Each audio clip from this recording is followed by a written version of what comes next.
যে মেলেছি এই পাখনা, প্রেশারের ঢাকনা থাকনা, বাজুক না বেল শুরু হয়ে যাক, খেল জীবনটা পাল্টে যাক না। রোজকের গিন্নি, রোজকের গিন্নি। এভরিওয়ান, আমি অঙ্কিতা। আমার নতুন একটা ব্লগে তোমাদের অনেক অনেক ওয়েলকাম আর অনেক ভালোবাসা। তো আজকে নতুন রেসিপি তোমাদের সাথে শেয়ার করব।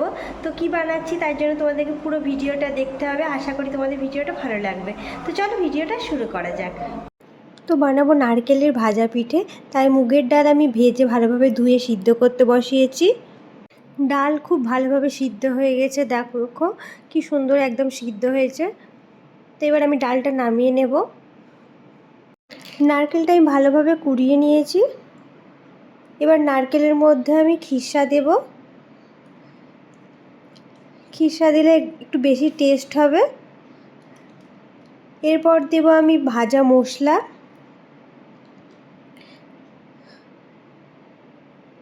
আমি 1 চামচ মতো ভাজা মশলা দিলাম।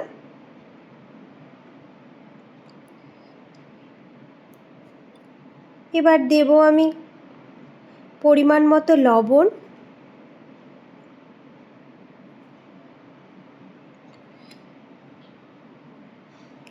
এবার দেব পরিমাণ মতো আমি লঙ্কা গুঁড়ো। এটাখানে আমি কাশ্মীরি লঙ্কা গুঁড়ো ব্যবহার করছি। এবার দেব আমি স্বাদ মতো চিনি।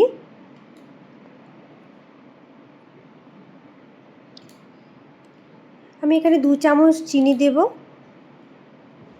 এবার এগুলোকে খুব ভালোভাবে একসাথে মাখিয়ে নিতে হবে।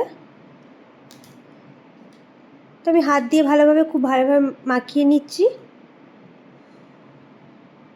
মাখানো কমপ্লিট হয়ে গেছে, দেখো। এবার ময়দাটা ভালোভাবে মেখে নেব। ময়দাতে আমি সাদা তেল, সামান্য চিনি আর পরিমাণ মতো লবণ দিয়েছি। এবার আমি মুগের ডাল দিয়ে ভালোভাবে খুব নরম করে মেখে নেব। ময়দা মাখা কমপ্লিট হয়ে গেছে, দেখো খুব সুন্দর নরম হয়েছে। এবার আমি ছোট ছোট করে লেচি কেটে নেব। এবার আমি লিচিগুলোকে গোল গোল করে বাটির সাইজে করে নেব। দিয়ে মাখানো পুরটা আমি অল্প অল্প করে বাটির মধ্যে দিয়ে দেব। দিয়ে ভালোভাবে মুখটা মুড়িয়ে নিতে হবে যাতে খুলে না যায়। আর আমি পিঠার আকারে তৈরি করে নেব প্রত্যেকটা। তো প্রত্যেকটা আমি এভাবেই বানিয়ে নেব। তো সবগুলো বানানো কমপ্লিট হয়ে গেছে। এবার আমি কড়াইয়ে তেল দিয়ে দেব। কড়াইয়ে আমি সাদা তেল দিয়ে দেব। পিঠেগুলো আমি সাদা তেলেই ভাজবো আর লো ফ্লেমে ভাজবো যাতে পিঠেগুলো আমার পুড়ে না যায়। এবার আমি তেলের মধ্যে পিঠেগুলো একটা একটা করে দিতে থাকবো। তেল গরম হয়ে গেছে, এবার আমি পিঠেগুলো এক এক করে ভেজে নেব। আর একদম লো ফ্লেমে ভাজবো যাতে পুড়ে না যায়। ভালোভাবে ভেজে নিতে হবে। ভাজা হয়ে গেছে, দেখো কি সুন্দর বাদামি কালার এসেছে। এবার আমি তুলে নেব। খুব ভালোভাবে ছেঁকে তুলতে হবে যাতে তেল না লেগে থাকে। তো নারকেলের ভাজা পিঠে পুরো রেডি। তো চলো এবার একটু খেয়ে দেখি কেমন হয়েছে।